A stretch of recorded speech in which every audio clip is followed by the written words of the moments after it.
Umaali-aligid na naman ang inay ni Amanda habang naghahanda siya papuntang cocktail party. Sa pagkakataong yon, kasama nito sina Stephanie at Danny. Isinuot niyang bestidang sa tingin niya ay angkop sa mga ito. Kinakabahan din siya. Ang sabi ni Jake, susunduin siya nito pagsapit ng 8:00 ng gabi. Nangangahulugan lamang na mangyayari ang pinakaiiwasan niyang mangyari, kaya hindi siya nagpahatid dito. Ang makita ito at ang magarang kotse nito ng kanyang inay at mga kapitbahay. Hindi pa man excited ng mga ito para sa kanya. Panayang tanong sa kanya ng inay niya kung nanliligaw raw ba sa kanya si Jake. Simpleng sana nga ang isinagot niya. Inamin niya rito kung sino si Jake. Lalong nagkagulo ito at ang mga kaibigan niya. At nang malaman ng mga ito na imbitado siya ni Jake sa isang party, nag-offer si Stephanie at ang mga kapitbahay niya ng mga gamit at alahas. Tinanggihan niyang mga yon. Mas gusto niyang pagtiyagaan ng laman ng cabinet niya. Medyo nahirapan siyang magdahilan kay Danny kung bakit hindi niya gagamitin ang pabango nito. Hindi niya kinontra ito ng pinagmalaki nito na dahil sa pabango nito, sunerte siya at nakahanap ng mayaman at gwapong papa. Kahit anong sabihin niya, hindi ito maniniwala na walang namagitan sa kanila ni Jake at hindi ito interesado sa kanya upang maging nobya nito. Mapagkakatiwalaan ba ang taong yon, anak? Baka naman niloloko ka lamang niya. Wika ng kanyang inay. Oho, inay, sagot niya. Huwag kayong mag-alala, kaya kong alagaan ang sarili ko.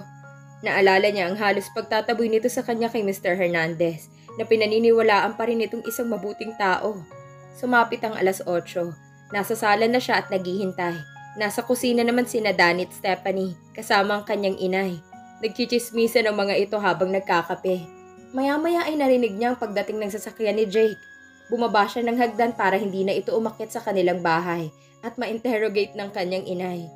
Natigilan siya pagkakita sa binata. Napakagwapo nito sa suot na rich brown shirt na napatungan ng itim na dining jacket at itim na slacks. Maaliwalas ang mukha nito at matipuno ang pangangatawan. He was definitely an epitome of a successful man. May kung ano sa presensya nito na nakaka-overwhelm. Lumabas ng bahay ang kanyang inay. Natameme ito nang ipakilala niya rito si Jake. Nagbigay galang naman dito at sa mga kaibigan niya si Jake nang nasa sasakyan na sila nito na mayani ang nakakailang nakatahimikan. Ito ang unang nagsalita. Mabait ang inay mo. Gayon din ang mga kaibigan mo. Natawa si Amanda. Kasi natigilan sila sa'yo. Hindi araw-araw na may nadara ang mayaman at gwapong lalaki sa lugar namin. Hindi kotse at may driver pa. Parang pati si inay na in love sa'yo. How do you feel? Napatingin siya rito. Ako? Tungkol sa pupuntahan natin ngayon. Nagbibiro ka ba? Ayoko lang mapagbintangan duwag pero kanina ko pa gustong magkunwang nagkasakit o kaya nagkatrangkaso. Kinakabahan ka? Hindi lang kinakabahan kundi natatakot pa. Dadalhin mo ako sa isang lugar na alam kong hindi ako katanggap-tanggap. Ginagap ni Jake ang isang kamay niya. Huwag kang mag-alala. Marami ring nagpapanggap sa lugar na pupuntahan natin. Isipin mo lang sila at hindi ka mahihiya. Wala kang dapat ikahiya sa pagkatao mo. Naalala niyang kasalukuyang sitwasyon. Napalunok siya bago niya hinila ang kanyang kamay. May mga taong mas nakatataas at may mga taong sadyang ipinanganak na mababa. Hindi ko ikinahihiyang pagiging nasa ibaba, Jake. Ang nasa mataas ang dapat mahiya kapag wala man lang silang nararamdamang usig ng konsensya sa pagtapak nila sa amin na nasa putikan. Sandaling natahimik ito. Tila nagulat ito sa inakto niya. Well, I try not to be one of those people. Kapag kuwan ay sabi nito, hindi ikaw ang tinutukoy ko. Kahit kailan hindi ko sasabihin sa iyong bagay na yun. Ngumiti ito. Salamat naman. Lalo siyang naasiwa. Panayang paalala niya sa kanyang sarili na napakalayo ng kanilang agwat para mahulog ang loob niya rito. Pinilit niyang itago yun pero tila nahalata pa rin ito iyon. Nang pumasok sila sa isang exclusive subdivision at huminto sa tapat ng maluwang na parking lot ng isang magarang mansyon, muling pinisil nito ang kanyang kamay. You look beautiful, Amanda. So don't worry. I have something for you though. Tiyak na bagay yun sa'yo. Napahawak siya sa kanyang leeg. Pinindot nito ang button sa key panel. Bumukas ang isang maliit na compartment sa loob ng kotse. Mula roon may kinuha itong kahon. Nang buksan nito iyon, tumambad sa kanyang paningin ang kumikinang na diamond necklace. Napalunok si Amanda habang nakatitig doon. Ayaw niyang isuot ang alahas na yon. Baka maiwala niya yon. Wala siyang ipampapalit doon. Pero hindi niya alam kung paano niya yun sasabihin kay Jake nang hindi ito ma-offend. Tinanggal nito sa pagkakakabit ang lock ng chain. Akmang isusuot na nito sa kanyang kwintas nang iharang niya ang kanyang kamay. Jake, nagtatakang tumingin ito sa kanya. What? Hindi ko... ayoko, Jake. You don't like my gift? Umiling siya. Huwag kang magagalit pero sobrang mahal niyan. Hindi ko kayang isuot. Mukha namang hindi nagalit ito. Pero nasa mukha nitong sobrang disappointment habang ibinababa ang kwintas. But I bought this specially for you. Look, wala akong masamang intensyon sa... Hindi ko sinabing meron. Ang sinasabi ko lang, hindi pa ako nakakapagsuot ng ganyan kamahal na alahas. Natatakot ako na baka maiwala o masira ko yan. It doesn't matter, papalitan natin. Napatitig siya sa binata. Parang isang makulit na bata ang kausap niya. Pero Jake, I want you to wear this. Naalala niyang isang pamangkin niya. Ganoon-ganoon ito kapag may pilit na ipinabibili. Napangiti siya. Now what? Para kang bata, ang tigas ng ulo mo. Tumaas ang isang kilay nito. Ako? You're the one who doesn't want to wear the necklace. Sige, isusuot ko yan. Pero ngayong gabi lang, hindi ko iuuwi yan. Isosoli ko rin yan mamaya sa'yo. Alright? Ibibigay ko na lang ito sa inay mo. Umiling siya ng sunod-sunod. Lalong hindi ko yan isusuot. Alam mo, kilalang kilala ko na kayo mga babae. Then I'll meet one and I know I was being crazy. It's just a necklace, a beautiful necklace for you. Na hindi ko binili. I said I bought it for you. Dinagdagan mo ang utang ko. Bigla itong natameme at nagmukhang helpless. Kinuha niya ang kwintas at sinuot niya yon sa kanyang leeg. O ayan, suot ko na. Masaya ka na ba? Pinagmasdan siya nito. Too much argument for something so little, he said. Oo, isang bagay na malamang kasing mahal ng leeg ko. Pwede na po ba tayong pumasok? I can't believe it. Kung inaakala mong isa ako sa mga pamangkin mo, hindi ko iniisip yon. Kasasabi mo lang kanina yon.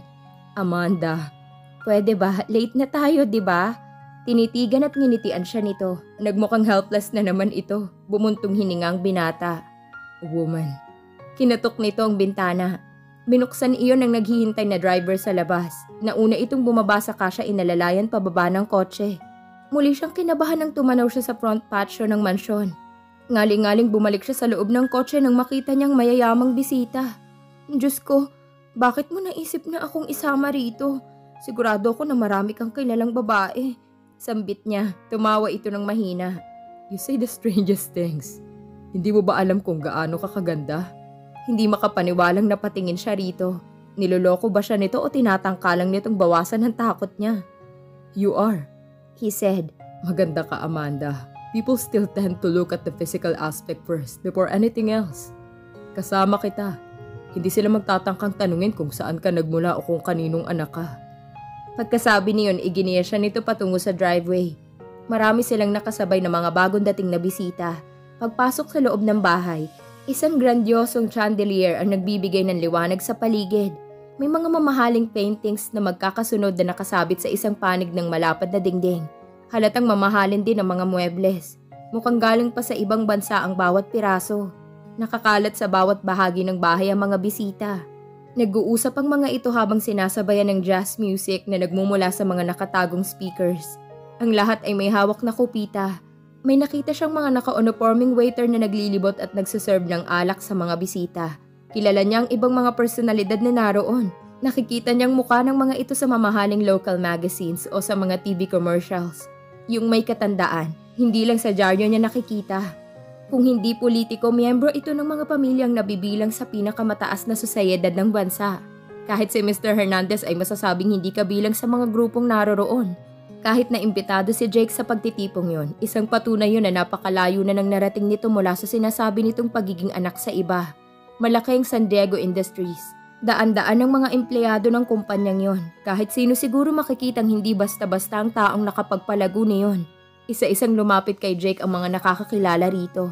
Sa pagkagulat niya, wala siyang nadamang pagmamata ng sulyapan siya ng mga kaibigan nito. Dama niya ang pagrespeto ng mga ito sa pagtango at pakikipagkamay ng mga ito sa kanya nang ipakilala siya ni Jake bilang kaibigan. Pagkatapos ay agad na napunta sa negosyo at sa stock market ang usapan ng mga ito. Unti-unting nawala ang kanyang kaba. Wala naman pala siyang dapat ikatakot.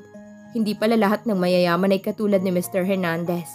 Katulad din ng hindi lahat ng mahihirap ay mabubuting tao. Napalagay na ang kanyang loob. Minsan isinasali siya ni Jake sa usapan, pero hindi siya nagmarunong sa paksang wala siyang alam. Hindi siya masyadong nagsasalita, nakikinig at nag-oobserba lang siya. Pinipilit niyang tandaan ang pangalan ng bawat isa.